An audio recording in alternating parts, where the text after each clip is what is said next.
बस बस अब और नहीं चल सकते। 12 घंटे हो गए भूखे पेट लगातार चलते हुए। सिर्फ 12 घंटे ही हुए ना, कोई भी आराम नहीं करेगा। सब चुपचाप चलो। नहीं साहब, अब अगर हम चाहें भी तो साहब हमारे पैर साथ नहीं देंगे। भगवान के लिए साहब थोड़ी देर आराम कर लेने दीजिए। जिस मजदूर के पैर उनका साथ नहीं देंगे, उनके पैरों को इस बंदूक की गोलियों से इनाम दूंगा। अब चलो सब। संभाल कर चाची। रिचा खुद का ख्याल रख सकती है, तुम्हें इसकी चिंता करने की जरूरत नहीं है, समझे? चलो अभी, अब चलो।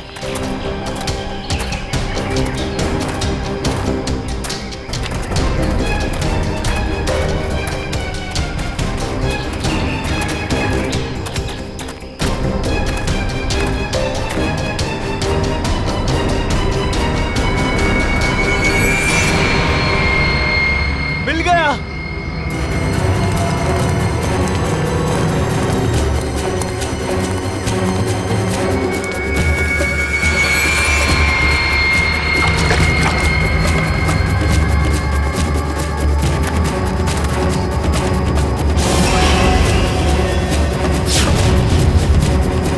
तुम सबने मेरी बहुत मदद की, अब तैयार हो जाओ अपने इनाम के लिए।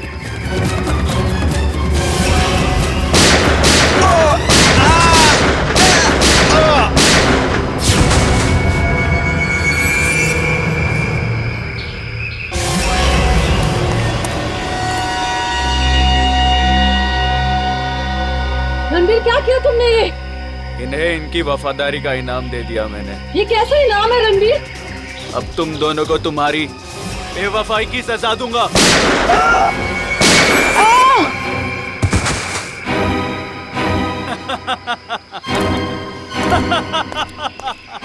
अब मैं अमर हो जाऊंगा।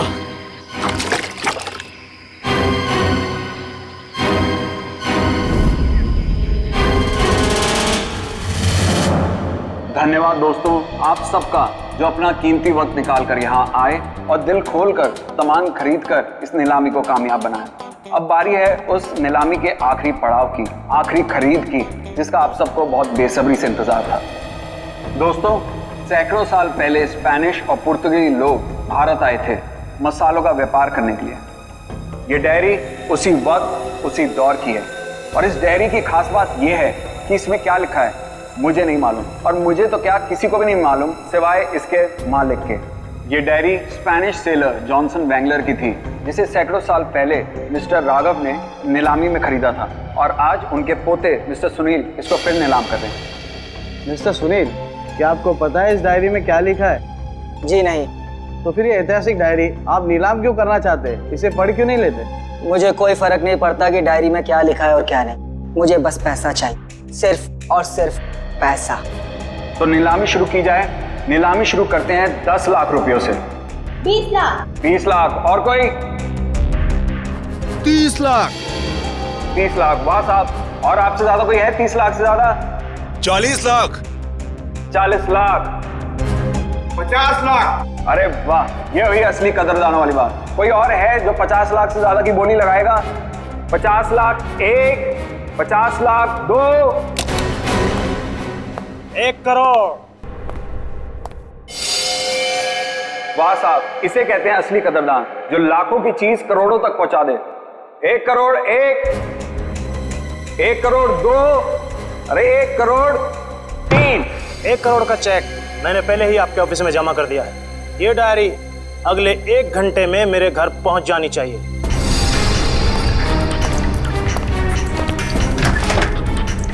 जानता नहीं, तूने डायरी नहीं अपनी मौत खरीदी है, मौत।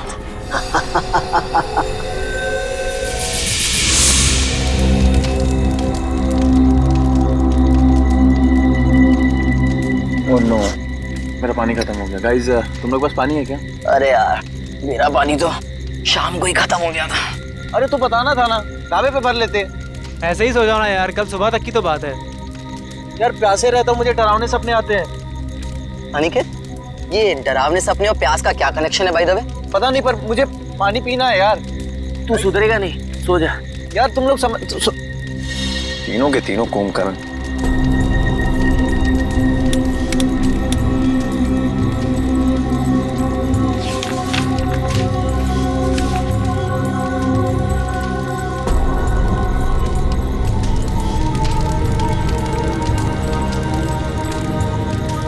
इस नक्शे के हिसाब से तालाब करीब आधे किलोमीटर दूर पे है। प्यास बुझानी है तो तालाब तक तो जाना ही पड़ेगा।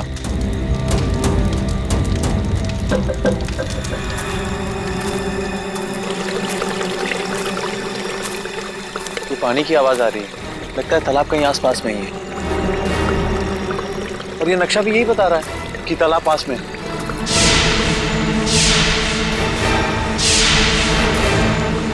बचाओ बचाओ! ये चीख कैसी है? अरे ये अनिकेत कहाँ चला गया? कहीं ये उसी की चीख तो नहीं? अनिकेत! अनिकेत! अनिकेत! अनिकेत! अनिकेत!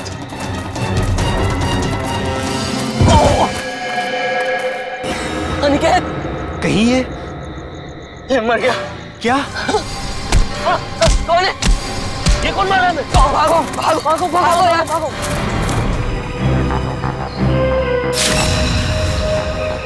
सर तो किसी भारी चीज से वार किया गया है।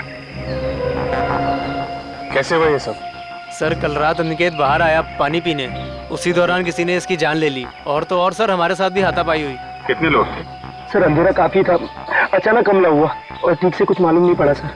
सर हमारा एक साथी पूरब भी अब कल रात से नहीं मिल रहा। कल रात वो हमसे बिछड़ गया और मुझे तो डर है कि कहीं अनिकेत की तरह उन लोगों ने पूरब को भी। घबराओ नहीं, हम लोग पूरब को जल्दी ढूंढ लेंगे। चलो ढूंढो, देखो कुछ मिलता है क्या।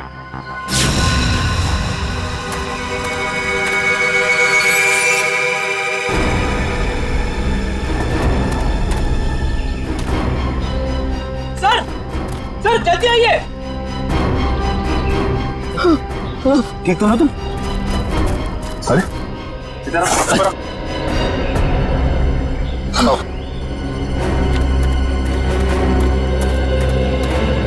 Sunil, yes sir. इधर आइए। पूरब तू ठीक तो है ना? आप लोग ये बताइए कि किसी पे शक है आप लोगों को? सर शायद ये उस बाइक वाले का काम है। बाइक वाला? कौन कौन बाइक वाला? सर वही बाइक वाला जिसने कल शाम हम सबको धमकी दी थी। कल की बात याद है तुम लोगों को? ये सबसे ज्यादा पंगे करता है। ये कौन है? क्या बात है बॉस, कुछ चाहिए क्या? हाँ चाहिए, मुझे चाहिए कि तुम सब लोग सुरक्षित रहो। सुरक्षित? ये इलाका बहुत खतरनाक है, अपने अपने घर लौट जाओ, उसी में तुम सबकी भलाई है। वो हमें धमकी दे रहा है। धमकी समझो, विनती समझो या फिर चेतावनी, जो समझना है समझ लो। मेरा फर्ज था तुम्हें सचेत करना, जो मैंने कर दिया। अब अगर मौत के मुंह में जाने का इतना ही शौक है तो खुशी से जाओ। सर शायद वो 100 किलोमीटर से हमारा पीछा कर रहा था और जिस ढाबे पे हम लोग रुके थे सर वो भी वही रुका था। और उस आदमी का चेहरा नहीं याद है आप लोगों को? नहीं सर, उसने एक पल के लिए भी हमारे सामने हेलमेट नहीं उतारा। ढाबे में खाना खाते समय तो हेलमेट निकाला होगा ना?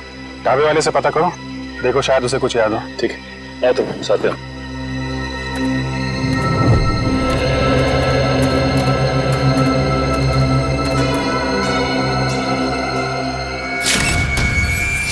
खून?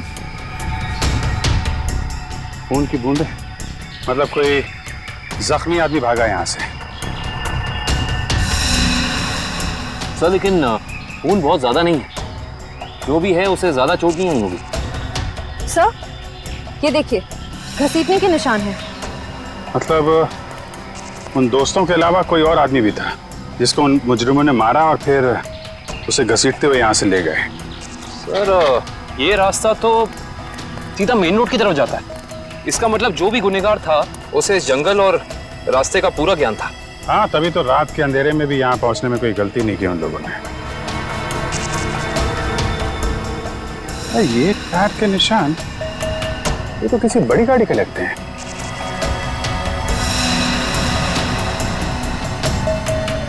साढ़े 8 इंच। सर ये तो लेस्कॉट गाड़ी के टायर लगते हैं, क्योंकि इतने चौड़े टायर उसी गाड़ी में होते हैं। मतलब वो मुजरिम कार में बैठ के भागे, फिर वो बाइक वाला? वो तो कार में बैठ के आया नहीं होगा, नहीं तो हेलमेट क्यों लगाता है। एक काम करो, आगे जो टोल नाका है वहां जाके पता करो ये लेस्कॉट गाड़ी वहां से गुजरी है क्या। जी सर। तब तक मैं यहाँ देखता हूँ कुछ और मिलता है क्या।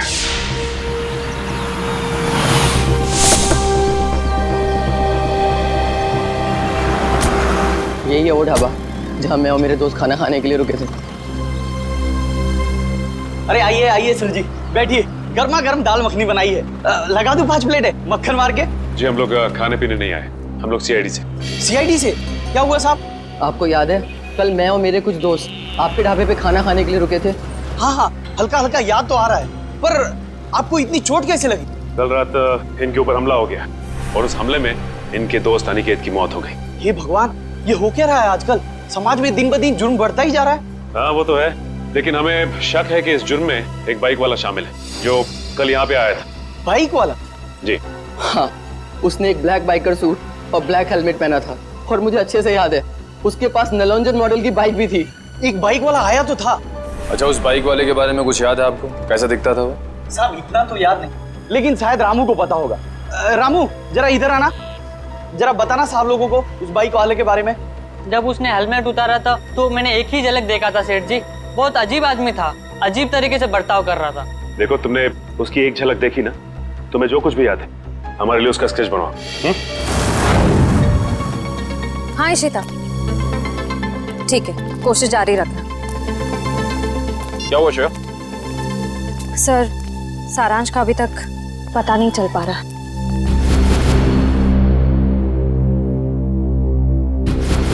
हमें सारांश जरूर मिल जाएगा। अगर वो गाड़ी इस रास्ते से गई है तो इस टोल नाके से जरूर गुजरी होगी। सही कह रहे हैं। अरे भाई साहब, यहाँ कल रात में 3 बजे के आसपास कोई लेस्कॉट गाड़ी निकली है यहाँ से? पता नहीं सर, मेरी तो दिन की शिफ्ट होती है, रात की शिफ्ट वाला शाम को आएगा। भाई साहब, ये जो सीसीटीवी कैमरा लगा है ये तो 24 घंटे ऑन रहता है ना? जी हाँ सर। इसकी फुटेज देख सकते हैं सर आप? हम लोग सीआईडी से। हाँ हाँ, देख सकते हैं। आइए।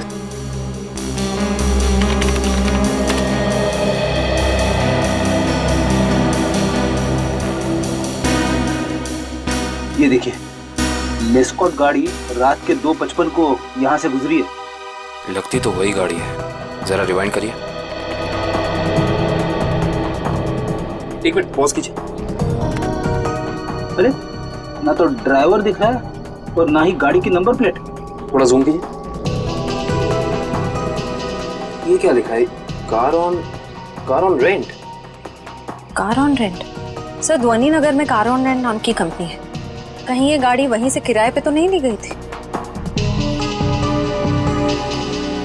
सर, ये रहा स्केच। बन गया स्केच? यही वो आदमी? हाँ साहब, ऐसा ही कुछ दिखता था वो। ठीक है, आसपास की दुकानों से पता करते हैं, किसी ना किसी ने तो जरूर देखा होगा उसे। भाई साहब, इस स्केच को ध्यान से देखो, इस आदमी को पहचानते हो? नहीं देखा इसको इससे पहले। साहब बुरा ना मानो तो ये फोटो मैं देख सकता हूँ? अरे काका, इसमें बुरा मानने की क्या बात है? देखिए।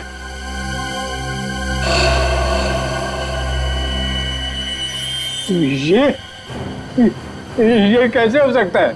नहीं, ये नहीं हो सकता, ये नहीं हो सकता, असंभव, असंभव। अरे काका, क्या नहीं हो सकता? क्या संभव है? ये नहीं हो सकता, रणवीर वापस नहीं आ सकता। काका, इस आदमी का नाम रणवीर है? हाँ हाँ, मैं उसे अच्छी तरह जानता हूँ, कभी नहीं भूल सकता उसे। काका, इस आदमी के बारे में आप जो कुछ भी जानते हैं प्लीज हमें बताइए। बहुत पुरानी बात है, तकरीबन 73 साल पहले मैं जब बच्चा था तो एक रात को मैंने उसे अपने पिताजी से बातें करते हुए सुना था। मदन, मेरी बात मानो, अगर तुमने मुझे उस तालाब को ढूंढने में मदद की तो तुम्हारी जिंदगी हमेशा हमेशा के लिए बदल जाएगी। मेरी जिंदगी जैसी भी है ठीक है, आप मुझे सबसे दूर ही रखें तो अच्छा होगा। देखो, इस इलाके से जितनी अच्छी तरह तुम परिचित हो वैसा इस गांव में कोई नहीं है। इनकार मत करो, तुम ही मुझे मेरी मंजिल तक पहुंचा सकते हो। ये सिर्फ मेरा सपना ही नहीं, मेरा जुनून भी है। बहुत ही गलत जुनून चुना है आपने रणवीर जी। अगर आप प्रकृति के नियमों के खिलाफ जाएंगे तो प्रकृति आपको कहीं का नहीं छोड़ेगी। वो जगह शापित है, शापित, ना जाने कितने लोगों की जान ले चुकी है। भूल जाए अपने इस सपने को। क्या तुम भूल सकते हो अपनी बीवी को, जो इस वक्त अस्पताल में जिंदगी और मौत के बीच में झूल रही है? नहीं ना, वैसे ही मैं अपने सपने को नहीं भूल सकता। जरा सोचो, अगर वाकई उस तालाब के पानी में मौत को हराने की ताकत है तो तुम्हारी पत्नी को एक नई जिंदगी मिल सकती है। सोच क्या रहे हो मदन? हम एक दूसरे की मदद से अपने आने वाली जिंदगी को सुधार सकते हैं। तो बोलो, मंजूर है?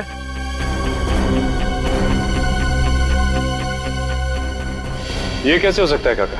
आपके कहने के मुताबिक आज से 73 साल पहले यानी कि 1941 में ये आदमी जैसा दिखता था आज भी वैसा ही दिखता है। हाँ, तभी तो मैंने कहा था असंभव, ये अजूबा कैसे हो सकता है? और इसी की वजह से तो मैंने अपने पिताजी को खोया था। इसकी वजह से आपने अपने पिता को खोया? हाँ, ये मेरे पिताजी को बहकाकर एक तालाब पे लेकर गए थे।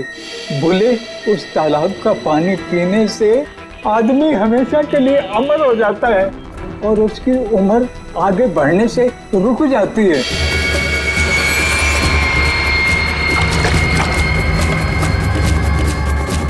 ये कैसा तालाब है काका? मेरे पिताजी तो वापस नहीं आए, शायद उससे वो चमत्कारी तालाब मिल गया होगा और उसी की वजह से आज तक 73 साल पहले जैसा अभी तक वैसे का वैसा ही दिखाई दे रहा है। काका ये कैसी बातें कर रहे हैं आप? ये सारी बातें किस्से कहानियों में होती हैं, असल जिंदगी में इनका कोई लेना देना नहीं, समझे? बिना आग के कभी धुआं नहीं उठता बेटा। तुम भले ही ना मानो, लेकिन उस तालाब के पानी में कोई शक्ति है जो मौत को भी पराजित कर सकती है।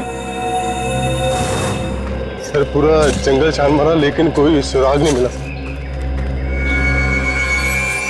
एक मिनट वो देखो, ऐसा लगता है यहाँ हाल फिलहाल में ही खुदाई हुई है। तो देखो।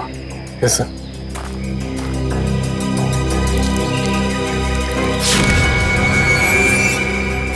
हाँ, यहाँ पे कुछ है सर।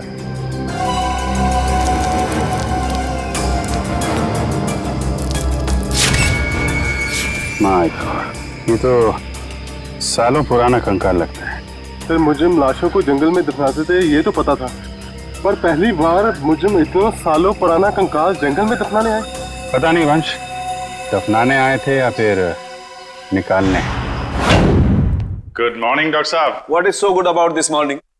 ये लो, हेलो हाय ना करो तो नाराज और करो तो मुश्किल। अरे इतने उखड़े हुए क्यों हैं सर आप? भाई साहब, जब आपको पता लगेगा ना कि अनिकेत की मौत कैसे हुई, आप भी इतने ही उखड़ जाएंगे। सर जरूर किसी हथौड़े या डंडे से वार किया होगा। सर इससे पहले भी हम ऐसे केस सुलझा चुके हैं। मगर निखिल, पहले के केसेस में और इस केस में फर्क है, और वो ये कि जिस हथियार से अनिकेत के सर पे वार किया गया है वो हथियार 100 साल पुराना है। क्या? 100 साल पुराना? उड़ गए होश? उखड़ गए ना? भाई साहब, अनिकेत के सर पर से मुझे लोहे और लकड़ी के छोटे छोटे टुकड़े मिले हैं और ये टुकड़े 100 साल से भी ज्यादा पुराने हैं। लोहे और लकड़ी के टुकड़े? मतलब हथियार कोई ऐसी चीज है जिसमें लोहा भी है और लकड़ी भी? हाँ, आइए मैं दिखाती हूँ।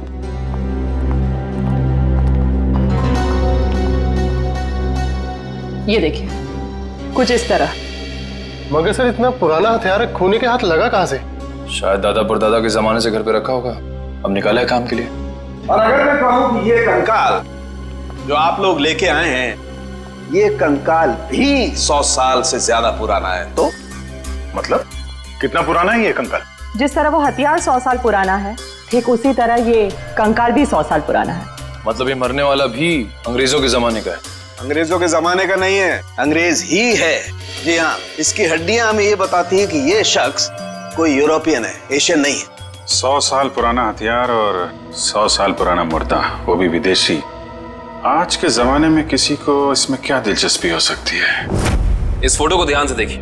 ये सफेद रंग की लेस्कॉट गाड़ी आप ही के यहाँ से किराए पे ली गई थी? माफ कीजिए सर, इस फोटो में कार की नंबर प्लेट नहीं दिख रही है, इसलिए बता पाना मुश्किल है कि कार किसने किराए पर ली थी। अरे भाई कमाल करते आप, है तो आप ही की कंपनी की गाड़ी ना, नंबर प्लेट ना सही कुछ और देख के पहचान लीजिए। सर 100 से ज्यादा गाड़ियां हैं हमारी कंपनी में और इसी मॉडल इसी रंग की करीब 20 गाड़ियां हैं। सर इस तरह बता पाना मुमकिन नहीं है। तो आप एक काम कीजिए, आप हमें ये बताइए कि ऐसी सफेद रंग की लेस्कॉट गाड़ी कितने लोगों ने पिछले एक हफ्ते में किराए पे ली है यहाँ से? 1 मिनट सर।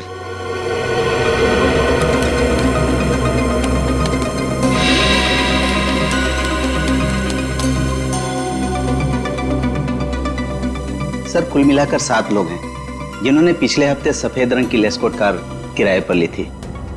गुड। अब हमें इन 7 की पूरी जानकारी चाहिए। ठीक है सर। देखते हैं क्या पता चलता है। 5 लोगों से पूछताछ कर चुके, बचे 2। इन्हीं में से कोई एक है जो इस केस की अगली कड़ी साबित होगा। हाँ, लेकिन फ्रेडी जी, ये पता करने के लिए भी रिसेप्शन पे कोई होना चाहिए। यहाँ तो कोई है ही नहीं। हाँ, यहाँ तो कोई दिख ही नहीं रहा है।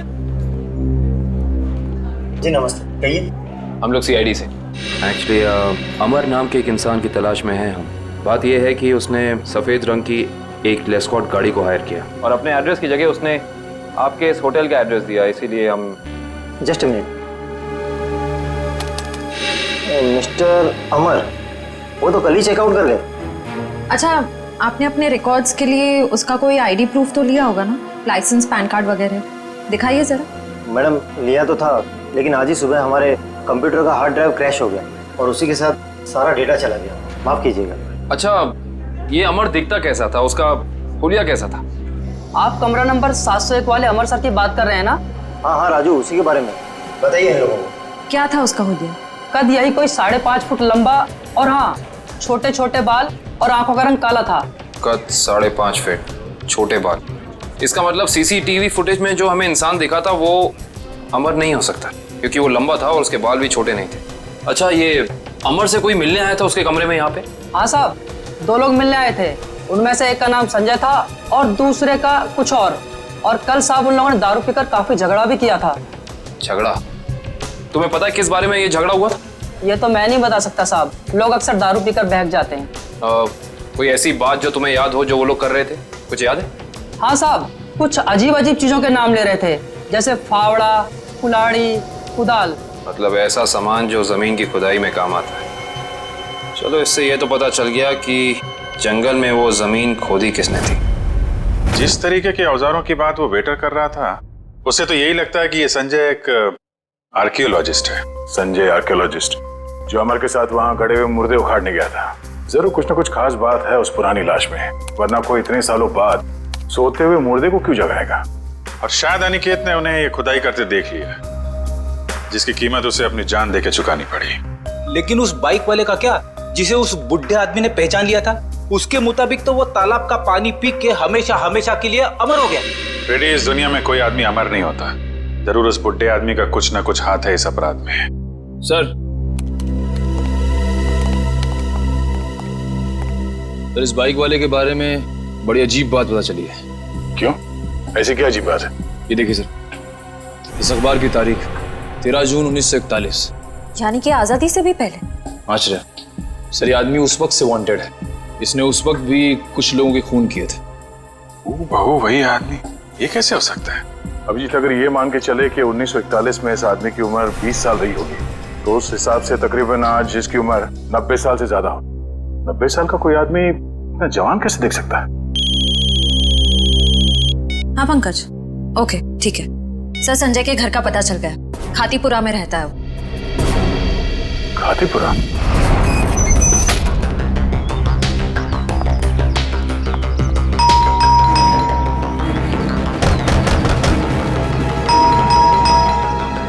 लगता है संजय को हमारे यहाँ आने की खबर लग गई होगी, इसीलिए भाग गया होगा। भाग कर जाएगा कहाँ?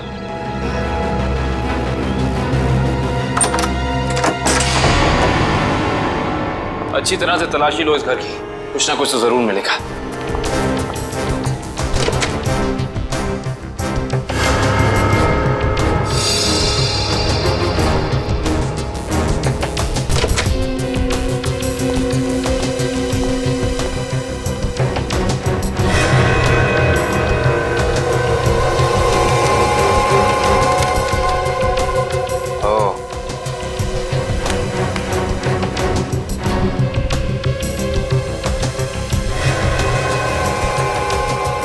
सर, आश्रया, सर ये देखिए, संजय का पासपोर्ट। इस पे काफी सारे देशों के वीजाज लगे हैं। तो लगता है इस भाई साहब को सैर सपाटे का बहुत शौक था। ये देखो श्रेया, इसकी चेकबुक की डिटेल से साफ साफ पता चल रहा है कि इस इंसान ने करोड़ों रुपए खर्च किए हैं म्यूजियम्स और नीलामियों से सामान खरीदने में। देखो, इसका मतलब संजय बहुत अमीर है और आर्ट में काफी दिलचस्पी रखता है। अब इसे ये दिलचस्पी आर्ट में है या किसी खास चीज में, ये तो वक्त ही बताएगा।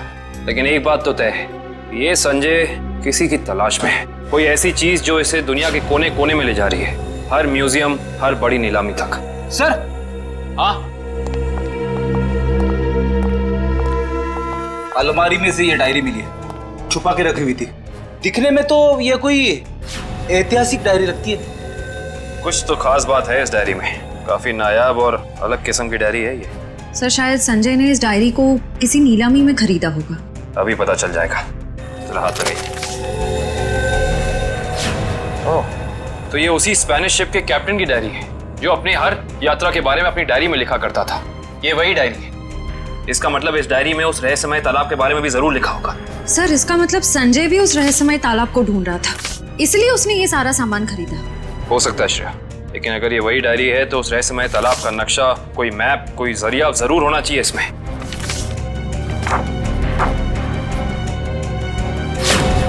कमाल है, इस डायरी में तो ऐसा कुछ भी नहीं है, कोई नक्शा, कोई जरिया, कोई रास्ता, कुछ नहीं। लेकिन इससे एक बात तो तय हो गई कि इस रहस्यमय तालाब को ढूंढने में दोनों अमर और संजय साथ मिलकर काम कर रहे थे। इसका मतलब हमें इस कमरे में कुछ ना कुछ जरूर मिलेगा। छानबीन करो।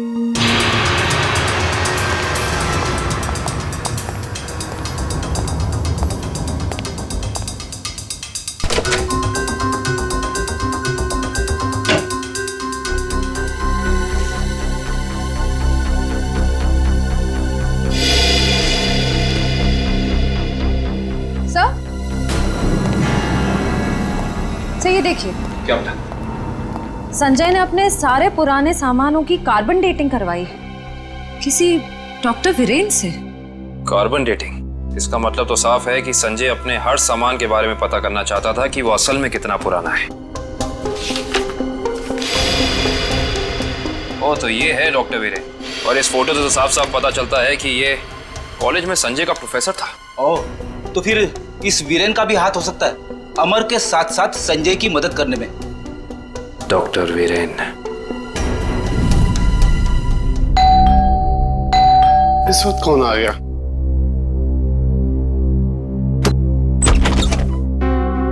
आप लोग? हम लोग सीआईडी से, डॉक्टर वीरेन से मिलना है। अभी बुलाता हूं सर। आप लोग बैंक से आए ना? नहीं साहब, ये सीआईडी से आए सर। सीआईडी? इसे पहचानते हैं आप? जी नहीं। किसने मारा इसे? हमें पता होता तो अब तक मुजरिम सलाखों के पीछे होता। देखिए, मैं इस मामले में आपकी कोई मदद नहीं कर सकता। चलिए, इस मामले में ना सही, लेकिन किसी और मामले में हमारी मदद कर दीजिए। मैं कुछ समझा नहीं। मैं समझाता हूँ। आप हमें उस रहस्यमय तालाब के बारे में बताइए, जिसका पानी पीकर इंसान कभी मरता नहीं है, जवान रहता है, अमर हो जाता है। ये क्या मजाक कर रहे हैं आप? अगर ऐसा कोई तालाब होता तो दुनिया में मौत नाम की चीज ही नहीं होती। कमाल करते हैं आप भी। हमें तो लगा कि आपके स्टूडेंट संजय ने आपको सब कुछ बताया होगा, लेकिन उसने आपको तालाब के बारे में कुछ नहीं बताया लगता है। संजय? तो आप संजय को जानते हैं? सिर्फ जानते ही नहीं, उसके घर होकर आ रहे हैं, जहाँ हमें पता चला है कि वो अपनी हर पुरानी चीज की कार्बन डेटिंग डॉक्टर वीरेन से कराता है, यानी कि आप। देखिए, संजय एक आर्कोलॉजिस्ट है और ये तो उसके एक काम का हिस्सा है। हिस्सा? हिस्से से याद आया कि आपके हिस्से की कॉफी ठंडी हो रही है डॉक्टर साहब, पी लीजिए। ठंडी कॉफी पीने में कोई मजा नहीं है। वैसे ये कॉफी का दूसरा कप किसके लिए? इस घर में और भी कोई है क्या? हाँ साहब, अभी भी। तुम जाओ। ये अभी मेरा दोस्त आया था, उसी का है। नहीं, आपके दोस्त का नाम संजय तो नहीं?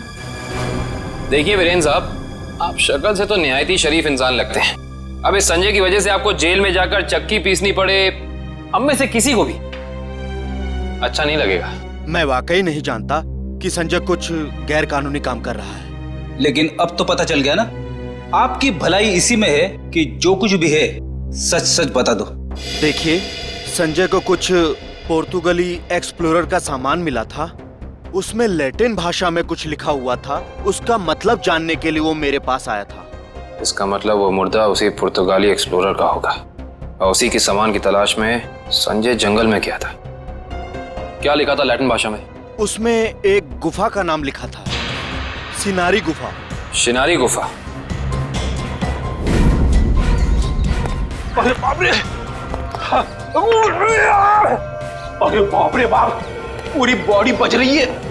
यहाँ पे आके मैंने अपनी बहादुरी तो दिखा दी, अब बता भी देता हूँ, कुछ नहीं है यहाँ पे। चलिए वापस चलते। अरे रुकिए रुकिए रुकिए फ्रेडी जी, इतनी बहादुरी दिखाई है तो थोड़ी और दिखा दीजिए। सर, हाँ सर। ये देखिए, अजीब निशान बने हुए हैं। अरे यहाँ पे भी है। हर दीवार पे। कहीं ये निशान उसी पुर्तगाली एक्सप्लोरर तो नहीं बनाए? ये निशान हमें उस तालाब तक पहुंचने का रास्ता दिखा रहे हैं शायद। अंदर चल के देखते हैं।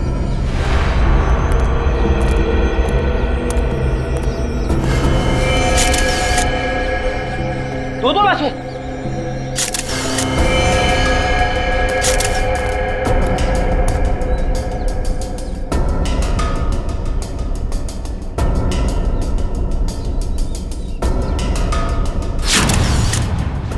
ये तो संजय।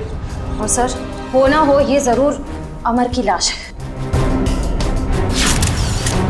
ये देखिए, होटल के वेटर ने हमें जो हुलिया दिया था, ये हूबहू वैसा ही है। लगता है ये दोनों यहाँ पे उस तालाब की तलाश में आए थे जिंदगी को अमर बनाने और बदले में मिली मौत। है कौन वो आदमी जो तालाब की खोज करने वाले लोगों का खून कर रहा है? जरूर कोई ऐसा है फ्रेडी जी जो नहीं चाहता कि उसके अलावा इस तालाब के बारे में किसी और को पता चले। सर, हो ना हो ये काम जरूर रणवीर का ही होगा, क्योंकि जब संजय खुदाई कर रहा था तब रणवीर भी वहां मौजूद था। सर, हाँ, यहाँ पे जूतों के निशान है। ये देखिए, अलग अलग जूतों के निशान दिख रहे हैं। कम से कम 5 लोगों के होंगे। सही कह रहे हैं आप। 2 तो अमर और संजय के होंगे, 1 रणवीर का, बाकी 2 निशान। इसका मतलब साफ है, इस गुनाह में 2 और लोग शामिल हैं, लेकिन कौन? सिंबल्स को देख के लगता है कि ये हमें उस चमत्कारी तालाब का रास्ता बता रहे हैं। जाने कितने साल पहले बनाए गए होंगे ये निशान, तालाब की तलाश में। और इन निशानों के अंदर ही वो चाबी छुपी है जिससे हम इस केस का ताला खोल सकते हैं। अरे सर, ये तो एक टापू बन गया। और इसके बीचों बीच में है ये तालाब। मगर सर, ये टापू है कहाँ पे और हम यहाँ तक पहुंचेंगे कैसे? इसका पता चल जाएगा निखिल, अगर हम इन निशानों की भाषा समझ पाए, उनको अक्षरों में बदलेंगे तो पता चलेगा। सर, इस तरह के निशान मैंने पजल्स की किताबों में देखे हैं। अब पजल के साथ हायरोग्लाइफिक अल्फाबेट बुक भी आती है ना? हाँ सर। वंश, जल्दी से जाकर किताब लेके आओ। Okay sir.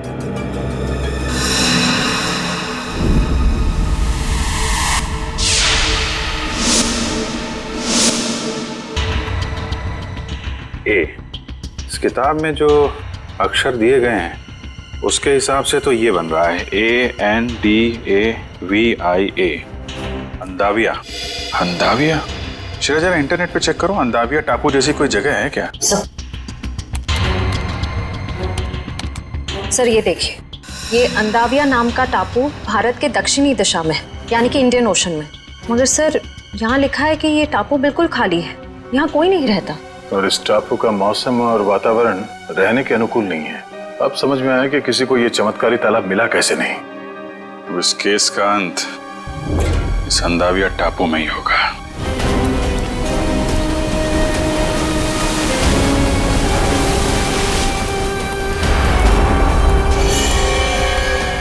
वहां पे देखो, वहां पे कुछ है।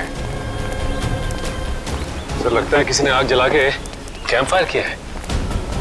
वही लोग होंगे जो तालाब की तलाश में यहाँ पे आए थे।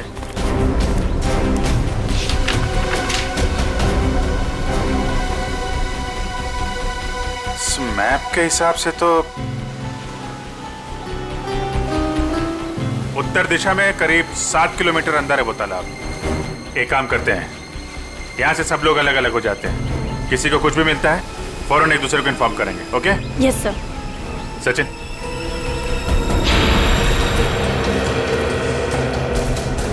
ये देखिए सर, जगह जगह पेड़ों पे कुल्हाड़ी के निशान।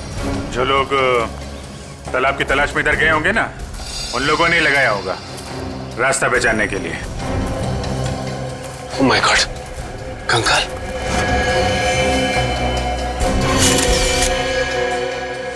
न जाने कितने साल पुराना मुर्दा है ये।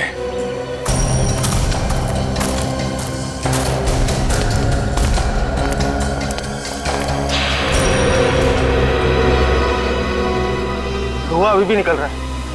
आग जले शायद ज्यादा देर नहीं हुई अभी।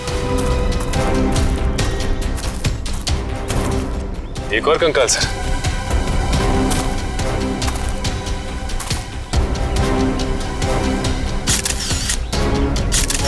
सर, जिंदगी देने वाले तालाब ने न जाने कितने लोगों की जानें ले ली है। जिंदगी तालाब नहीं ले रहा है सचिन, कोई इंसान ले रहा है जिसका कोई ना कोई राज जुड़ा है उस तालाब के साथ। और न जाने कितने कंकाल देखने को मिलेंगे। ये तो ट्रैप है, कोई आ रहा है।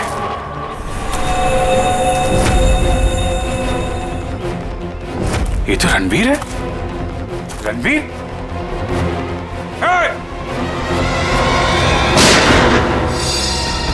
गोली चलने की आवाज इस तरफ से आई। कहीं उनको कुछ हो तो नहीं है? चलो।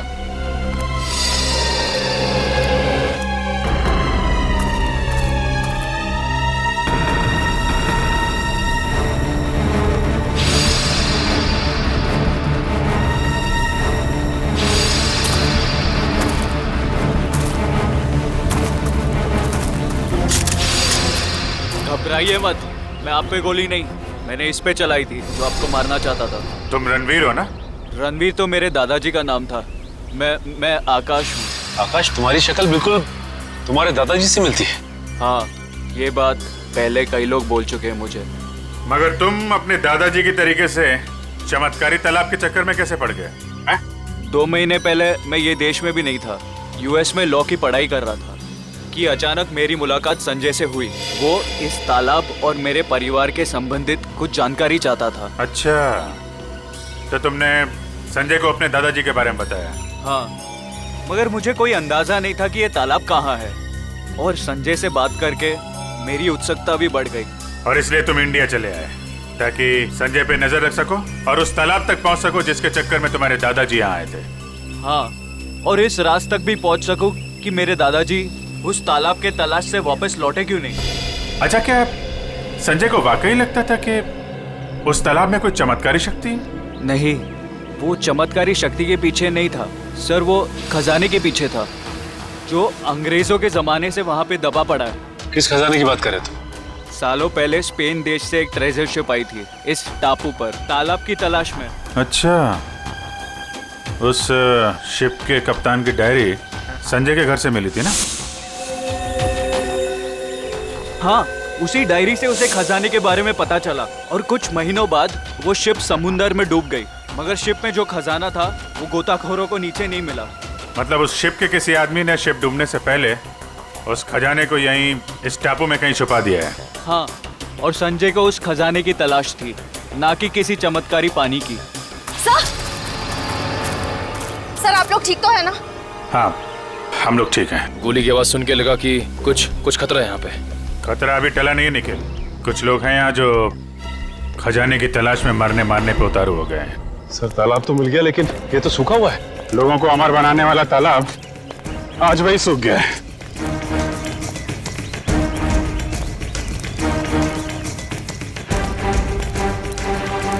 सर, सोने का सिक्का? सोने का सिक्का? मतलब खजाना था यहाँ पे? सर, इसका मतलब वो आदमी खजाना लेके ये लोग इस तरफ से निकल गए बाहर। सर, ये रास्ता तो टापू के दूसरे हिस्से जाता है। मैं भी वहीं से आया था और उन लोगों की नाव भी वहीं पे थी। टापू की दूसरी तरफ? हाँ, रोकना होगा उन्हें। जल्दी आओ तुम लोग, आ जाओ आ जाओ।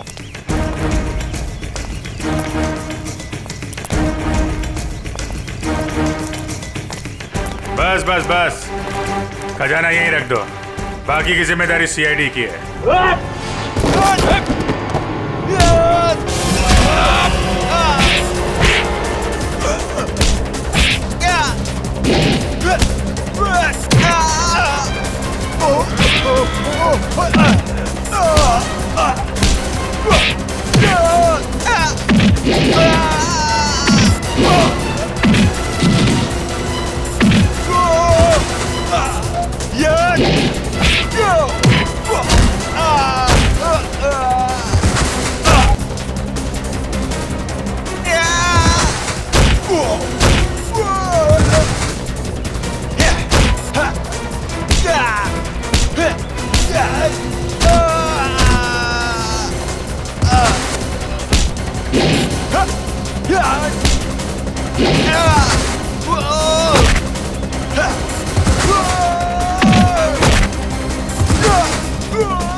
तो तुम हो इस खेल के खिलाड़ी।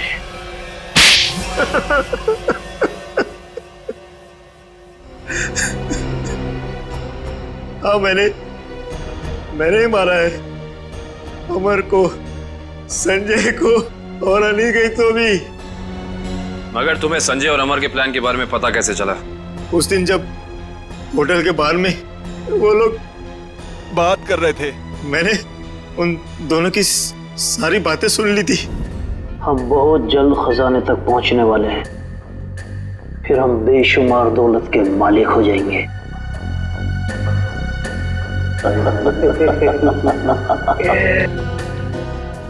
ओह, तो उन दोनों का पीछा करते करते तुम वहां जंगल तक पहुंच गए। हाँ, अमर और संजय वहां खुदाई कर रहे थे। मैं अपने आदमियों के साथ वहां पहुंच गया और अमर की खुद पिटाई की। संजय डर गया और इस बात के लिए राजी हो गया कि खजाने का पता लगाकर वो मुझे उसका 90% दे देगा। और अनिकेत ने तुम्हें ये जुर्म करते हुए देख लिया तो उसका भी खून कर दिया तुमने। हाँ, उसकी तो किस्मत ही खराब थी, बेमौत मारा गया। और जब संजय मुझे उस गुफा तक ले गया, मेरा काम खत्म हो गया। उसे जिंदा रखना मैंने जरूरी नहीं समझा। किस्मत तो तुम्हारी खराब है। जिस खजाने की लालच में तुमने इतना बड़ा गुनाह किया, उसका 1 रुपया भी खर्च नहीं कर पाओगे तुम। फांसी होगी तुम्हें।